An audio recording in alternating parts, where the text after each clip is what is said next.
Assalamualaikum warahmatullahi wabarakatuh. Bismillahirrahmanirrahim. Para mahasiswa sekalian, hari ini kita bertemu lagi pada pertemuan kedua dalam mata kuliah Usulut Tafsir wa Qawaiduhu, atau biasa kita sebut dengan kaidah tafsir. Di pertemuan kemarin kita sudah membahas tentang apa itu usulut tafsir, kemudian objek kajiannya apa, dan sejarah perkembangannya hingga menjadi sebuah mata kuliah yang khusus mempelajari tentang kaidah-kaidah tafsir itu. Nah, hari ini kita akan membahas tentang kualifikasi mufassir. Sesuai dengan kesepakatan bahwa materi hari ini adalah akan berbicara tentang kualifikasi seorang penafsir Al-Quran. Nah, para mahasiswa sekalian, dalam materi kali ini saya membagi menjadi 3 kualifikasi seorang penafsir. Yang pertama adalah kualifikasi etis, kualifikasi intelektual, kemudian kualifikasi prosedural. Jadi ada 3 hal ini atau syarat yang harus dimiliki oleh seorang penafsir. Yang pertama adalah syarat etis tadi saya sebutkan, kemudian yang kedua adalah kemampuan intelektual, dan yang ketiga adalah prosedural yang berhubungan dengan langkah-langkah, strategi, dan tata cara bagaimana ia kemudian menulis sebuah tafsir Al-Quran. Baik, untuk memudahkan mari kita lihat PowerPoint berikut ini. Syarat penafsir di dalam seluruh kitab Ulumul Quran dan Ulumut Tafsir, ada banyak ulama yang memberikan beberapa syarat, ya. Syarat itu tidak dipisah antara syarat integritas, syarat etis, kemudian juga syarat intelektual dari seorang mufassir. Nah, sebagai gambaran yang sederhana untuk memudahkan teman-teman mahasiswa semua, kualifikasi seorang penafsir itu saya membedakan menjadi 3 kualifikasi. Yang pertama adalah kualifikasi etis atau syarat etis. Syarat etis ini berhubungan dengan integritas dan etika seorang penafsir. Kemudian yang kedua ada syarat intelektual. Syarat intelektual itu berhubungan dengan kemampuan intelektual para penafsir. Kemudian syarat prosedural berhubungan dengan langkah-langkah strategi yang harus dilalui oleh seorang penafsir ketika menafsirkan Al-Quran. Nah, kita tahu bahwa tentang syarat-syarat ini sudah banyak sekali para ulama yang sudah menguraikan dengan sangat detail. Yang saya ambil dalam mata kuliah ini adalah bukunya Imam Az-Zarkasi, yaitu Al-Burhan fi Ulumil Quran, dan Imam Jalaluddin As-Suyuti, yaitu Al-Itqan fi Ulumil Quran. Oke, mari kita mulai dari yang pertama, yaitu syarat etis. Syarat etis ini sebagaimana yang saya jelaskan tadi, bahwa berhubungan dengan integritas dan etika penafsir. Pada ranah integritas, ulama sepakat bahwa penafsir harus beragama Islam, beriman dan bertakwa kepada Allah, serta menjalankan agamanya dengan baik. Nah, selebihnya penafsir juga harus memiliki etika yang baik, ikhlas, dan tidak menafsirkan Al-Quran berdasarkan hawa nafsu. Nah, ini hampir semua ulama ulumul Quran menarasikan kualifikasi penafsir dari aspek etis, dari aspek integritas, harus memenuhi 4 syarat tadi.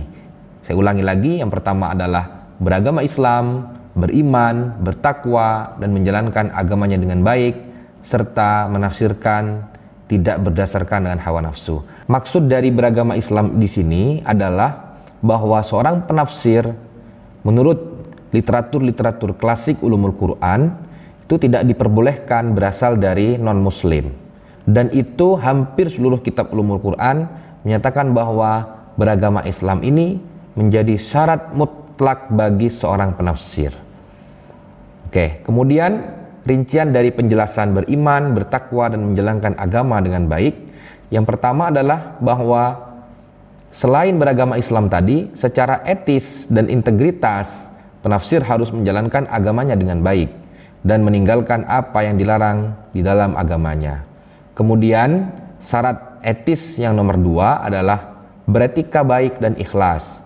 Penafsir Al-Quran harus menafsirkannya didasari dengan etika yang baik dan tidak ada tekanan dari orang lain.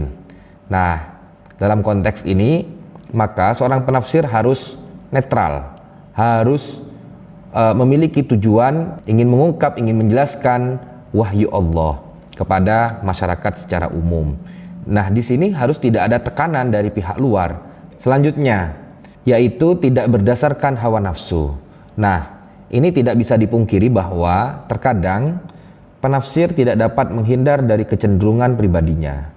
Nah, walaupun ini sulit dilakukan oleh setiap mufassir, tetapi setidaknya menjadi perhatian bagi penafsir bahwa ia tidak boleh menafsirkan Al-Quran dengan hawa nafsu tadi itu. Saya garis bawahi, meski ini sulit dilakukan, mengapa? Karena memang ketika seorang penafsir masuk dalam golongan tertentu atau menganut madhab tertentu, maka ketika ia menafsirkan Al-Quran, ideologi, ajaran, kemudian tradisi yang ada di dalam golongannya itu disadari atau tidak masuk dalam penafsirannya, dan itu sudah banyak penelitian yang menyatakan demikian. Nah, baik, untuk selanjutnya para mahasiswa sekalian, kita akan beranjak kepada syarat kualifikasi intelektual. Nah, ini di dalam kitab-kitab literatur klasik itu sudah banyak dijelaskan. Ada setidaknya 16 syarat yang harus dipenuhi oleh seorang penafsir. Yang pertama adalah ilmu bahasa Arab. Karena Al-Quran berbahasa Arab, maka mempelajari bahasa Arab sebagai syarat menguasai ilmu Al-Quran menjadi keharusan. Itu yang pertama, jadi ilmu bahasa Arab. Apakah kemudian kita menafsirkan Al-Quran dengan bantuan terjemahan itu tidak cukup? Jawabannya tentu tidak cukup.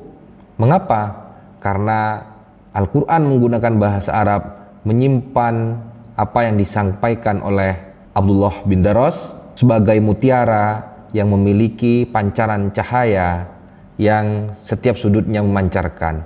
Dan ketika bahasa Al-Quran itu diterjemahkan kepada bahasa Indonesia, maka bahasa Indonesia tersebut tidak bisa menampung cahaya yang dimunculkan dari sudut-sudut lafal Al-Quran itu. Sehingga ada juga yang mengatakan bahwa bahasa Indonesia tidak bisa mewakili seluruh bahasa yang dikandung oleh Al-Quran tadi itu. Nah, kemudian yang kedua adalah seorang penafsir harus memiliki ilmu tata bahasa. Tadi yang saya jelaskan adalah bahasa Arabnya, vocabulary atau mufrodat, kosakata. Kemudian yang kedua ini adalah ilmu tata bahasa, misalnya ilmu nahu, ilmu sorof, ilmu istiqoq, ilmu balaghah. Masing-masing memiliki disiplin keilmuan tertentu.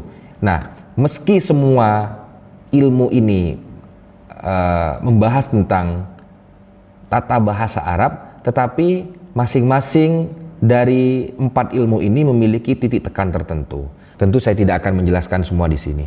Nah, yang ketiga adalah ilmu qiraat. Di dalam Al-Quran kita sudah pernah mendengar ini, bahwa perubahan qiraat, perubahan bacaan di dalam Al-Quran akan berpengaruh pada perubahan makna. Nah, satu lafal memiliki ragam bacaan di dalam Al-Quran, itu berbeda. Tadi makanya saya sebut bahwa ketika Al-Quran diterjemahkan ke dalam bahasa Indonesia, maka terjemahan itu bukan disebut sebagai Al-Quran, tetapi tetap terjemahan yang seluruh kandungannya tidak dapat mewakili Al-Quran itu sendiri. Itulah sebabnya di dalam Al-Quran itu satu teks, satu lafal memiliki ragam bacaan yang juga berimplikasi, berpengaruh kepada perubahan makna tadi itu. Nah, yang keempat, ilmu usuluddin. Seorang penafsir juga harus memiliki kemampuan di dalam ilmu usuluddin ini. Misalnya ilmu kalam, ilmu yang membahas tentang zat, sifat, perbuatan yang dinisbatkan kepada Allah, ilmu yang membahas tentang kehendak manusia, dan seterusnya. Selanjutnya, ilmu usul fiqh. Nah, ilmu usul fiqh ini adalah berfungsi untuk melakukan proses-proses produksi hukum. Misalnya membahas tentang al-adillah at-tafsiliyah. Bab solat misalnya, aqimus sholah wa atuz zakah. Kemudian ilmu usul fiqh berangkat dari dalil tafsili tadi itu, muncul ilmu fikih, nanti akan juga menjadi syarat di dalam menafsirkan Al-Quran, wujubus sholah misalnya, wujubus zakah, dan seterusnya. Nah, baik, berikutnya adalah ilmu asbabun nuzul. Ilmu asbabun nuzul ini sebagaimana namanya, yaitu ilmu yang menjelaskan tentang sebab-sebab turunnya Al-Quran, motif dari turunnya Al-Quran, latar belakang sosial mengapa Al-Quran itu turun. Ilmu asbabun nuzul ini dalam kajian ilmu Al-Quran dibagi menjadi dua. Yang pertama adalah asbabun nuzul mikro, ada asbabun nuzul makro. Dan silahkan teman-teman pelajari itu, sudah banyak literatur yang menjelaskan tentang penjelasan asbabun nuzul mikro dan asbabun nuzul makro. Tetapi yang perlu kita perhatikan di dalam ilmu asbabun nuzul ini adalah Imam Al-Wahidi mengatakan la yasihu al-qawlu bi asbabin nuzul illa bir riwayah, bahwa asbabun nuzul itu harus didasarkan dengan riwayah. Tentu riwayat yang sahih, yang valid, karena itu berhubungan dengan latar belakang ayat Al-Quran itu diturunkan. Kemudian syarat yang ketujuh adalah ilmu nasih wal mansuh, abrogasi atau penghapusan ayat dengan ayat yang turun berikutnya. Ilmu ini biasanya dipakai ketika ada dua dalil yang bertentangan antara satu dengan yang lain, maka menurut teori ini dalil yang datang berikutnya telah menghapus dalil yang lalu. Tetapi sebagian ulama mengatakan bahwa nasih mansuh ini adalah jalan terakhir ketika langkah negosiasi teks al-jam' wa taufiq misalnya itu tidak bisa dilakukan, maka nasih mansuh menjadi alternatif terakhir. Nah, apa yang dimaksud dengan al-jam' wa taufiq ini? Al-jam' wa taufiq ini adalah mengkompromikan antar teks yang terkesan bertolak belakang atau antar teks yang bertentangan tadi itu dinegosiasikan sesuai dengan asbabun nuzul tadi, sesuai dengan latar belakang ayat, dicarikan titik temu. Kalau misalnya didapatkan titik temu dari dua ayat yang terkesan bertentangan itu, maka nasih mansuh tentu tidak dapat dilakukan dalam konteks ini. Tetapi ketika sudah al-jam' wa taufiq, negosiasi antar teks ini tidak bisa dilakukan, maka langkah terakhir adalah nasih mansuh. Walaupun tidak semua ulama sepakat tentang teori nasih mansuh ini. Kemudian yang ke-8 yaitu ilmu fikih. Sebagaimana yang saya katakan tadi, jadi kalau ilmu usul fikih adalah proses produksi hukumnya atau istimbatul ahkamnya, ilmu fikih ini adalah produk dari istimbatul ahkam tadi itu. Saya katakan tadi ilmu usul fikih mengatakan al-adillah at-tafsiliyah yang ada di dalam Al-Quran, aqimus shalah wa atuz zakah misalnya, ilmu fikihnya mengeluarkan apa? Wujubus shalah, wujubus zakah, misalnya begitu, dan seterusnya. Berikutnya adalah ilmu hadis. Tentu karena ini pembahasannya adalah berhubungan dengan ilmu Al-Quran, firman Allah, maka tidak bisa dipisahkan dengan Nabi Muhammad SAW, di mana Rasulullah lah orang yang pertama menerima Al-Quran ini, dan juga orang yang pertama yang diperintahkan oleh Allah menjelaskan kandungan Al-Quran ini kepada umat Islam. Oleh karena itu, hadis-hadis yang berasal dari Rasulullah itu menjadi penopang untuk mengetahui makna dan maksud yang ada di dalam Al-Quran itu.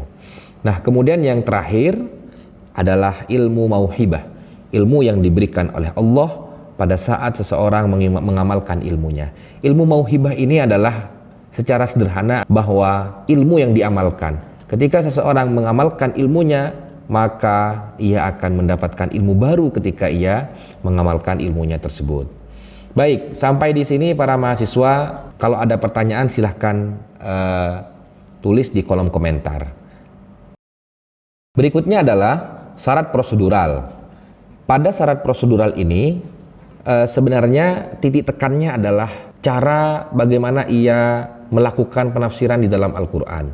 Jadi karena Al-Quran itu memiliki munasabatul ayah, memiliki hubungan koneksi antar satu teks dengan teks yang lain, antar satu kalimat dengan kalimat yang lain, antar satu surat dengan surat yang lain, maka ketika kita menafsirkan Al-Quran, tidak boleh kita mengabaikan ayat-ayat yang masih memiliki kaitan erat dengan ayat yang kita tafsirkan tersebut. Oleh karena itu, syarat prosedural ini harus dilakukan oleh seorang penafsir. Misalnya, menafsirkan Al-Quran secara tematik, maka prosedurnya adalah kita mengumpulkan ayat-ayat tentang tema tertentu yang akan kita tafsirkan itu, kemudian kita urutkan sesuai dengan asbabun nuzul, kemudian yang terakhir kita menafsirkan ayat itu sesuai dengan kaidah-kaidah tafsir yang ada. Itulah contoh kecil dari syarat prosedural. Di samping itu, syarat prosedural ketika menafsirkan Al-Quran itu harus dengan Al-Quran terlebih dahulu sebelum dengan yang lain. Nah, karena asumsinya tadi bahwa Al-Quran itu memiliki hubungan erat antar satu ayat dengan ayat yang lain, antar satu kalimat dengan kalimat yang lain, antar satu surat dengan surat yang lain. Oleh karena itu, ketika menafsirkan Al-Quran, langkah pertama adalah menafsirkan Al-Quran dengan Al-Quran. Kemudian yang kedua, ketika menafsirkan Al-Quran dengan Al-Quran ini tidak mencukupi, maka kita menafsirkan Al-Quran dengan hadis. Karena Nabi Muhammad sebagai penafsir pertama dari ayat Al-Quran tersebut. Kemudian ketika tidak didapatkan di dalam hadis, maka menafsirkan Al-Quran dengan riwayat tabi'in. Dan ketika ketiga hal tadi itu tidak dimungkinkan untuk mengungkap makna dalam Al-Quran, maka terakhir adalah boleh kita menafsirkan Al-Quran dengan akal, atau kita sebut dengan at-tafsir bir-ra'yi. Nah, pada at-tafsir bir-ra'yi ini para ulama telah memberikan syarat-syarat yang ketat supaya seorang penafsir masih di dalam prosedur yang diperbolehkan ketika menafsirkan Al-Quran dengan akal. Nah, sampai di sini saya kira teman-teman sudah paham apa yang saya jelaskan dari tadi. Apabila ada pertanyaan, silahkan tulis di kolom komentar. Mungkin ada yang bertanya, sejumlah syarat penafsir tadi di atas itu Pak, sulit untuk kita penuhi, utamanya bagi orang yang hanya ingin menafsirkan beberapa ayat Al-Quran saja. Juga ada pertanyaan mungkin, syarat yang mengharuskan seorang penafsir bertakwa kepada Allah, beriman, dan beragama Islam. Dengan syarat seperti ini, maka non-muslim sudah tidak punya ruang untuk menafsirkan Al-Quran. Tetapi pertanyaannya, kemudian bagaimana dengan seorang non-muslim yang pada konteks hari ini menjadikan Al-Quran sebagai objek kajian? Nah, itu dua pertanyaan yang memancing kita untuk mendiskusikan, mendialogkan literatur klasik dengan konteks hari ini. Baik, dalam konteks ini saya sepakat dengan apa yang disampaikan oleh Profesor Muhammad Quraish Shihab yang telah menjelaskan dengan cukup baik dalam bukunya, yaitu Kaidah Tafsir. Jawaban yang pertama adalah syarat-syarat yang ditulis oleh para ulama di atas itu adalah ditujukan kepada para penafsir yang akan menafsirkan Al-Quran berdasarkan analisisnya sendiri terhadap seluruh ayat Al-Quran, yaitu 30 juz. Dengan demikian, bagi penafsir yang akan mengkaji tema-tema tertentu dalam Al-Quran, misalnya tema ekonomi, sains, dan ilmu-ilmu alam, tidak diharuskan memenuhi kualifikasi syarat di atas, kecuali ia harus mengetahui bahasa Arab. Kemudian Prof. Quraish Shihab juga menjelaskan kepada kita bahwa ada beberapa syarat yang perlu ditinjau kembali. Misalnya pertanyaan tadi, yaitu seorang penafsir harus beragama Islam dan memiliki akidah yang lurus. Nah, mungkin syarat ini dapat diganti dengan kata objektif. Seorang penafsir harus memiliki sikap objektif. Dengan demikian, siapapun yang melakukan penafsiran terhadap Al-Quran, termasuk non-muslim, ia berpotensi dapat memahami ayat-ayat Al-Quran selama syarat minimal tersebut terpenuhi. Nah, sampai di sini teman-teman, kita bisa memberikan kesimpulan dari apa yang saya kutip tadi dari Prof. Quraish Shihab, bahwa seorang penafsir itu kita bagi menjadi dua. Yang pertama adalah mufassir mutlak, kemudian yang kedua adalah mufassir ghairu mutlak. Atau teman-teman bisa membuat istilah sendiri. Yang saya maksud dengan mufassir mutlak ini adalah seorang mufassir yang memiliki kemampuan dan berupaya untuk menafsirkan Al-Quran seluruhnya 30 juz, maka ia harus memiliki dan memenuhi syarat-syarat yang saya sebutkan tadi. Yang pertama adalah harus mengetahui bahasa Arab, mengetahui ilmu tata bahasa Arab, istiqoq, kemudian ilmu balaghah, kemudian ilmu nahwu, shorrof, dan seterusnya. Dia juga harus menguasai ilmu kalam, ilmu usul fikih, ilmu hadis, hafal hadis, dan seterusnya. Nah, kategori nomor 2 adalah mufassir ghairu mutlak, yaitu ketika ada seorang mufassir yang akan menafsirkan Al-Quran sesuai dengan tema-tema tertentu, maka ia tidak dituntut untuk menguasai seluruh syarat-syarat tadi yang saya jelaskan itu, tetapi ia lebih ditekankan kepada menguasai topik yang akan dikaji dalam Al-Quran. Misalnya ilmu tentang kedokteran, maka ia harus memenuhi kualifikasi dalam ilmu kedokteran, kemudian ia meneliti misalnya rahasia di balik memberikan ASI kepada anak kurang lebih 2 tahun. Kemudian kita juga bisa memberikan kesimpulan bahwa seorang penafsir itu harus berasal dari orang muslim, dengan demikian non-muslim tidak bisa menafsirkan Al-Quran. Menurut Prof. Quraish Shihab, syarat ini perlu dikaji ulang dan diganti dengan kata objektif. Jadi siapapun orangnya, apapun agamanya, selama ia memiliki sikap objektif yang bisa dikaji secara terbuka, maka selama kajiannya ini adalah sesuai dengan kaidah prosedur dalam menafsirkan Al-Quran, maka ini juga bisa diterima oleh umat Islam, oleh kita semua. Saya kira itu pertemuan kedua ini. Sekian, mohon maaf kalau ada hal-hal yang tidak berkenan. Wallahul muwaffiq ila aqwamit thoriq. Wassalamualaikum warahmatullahi wabarakatuh.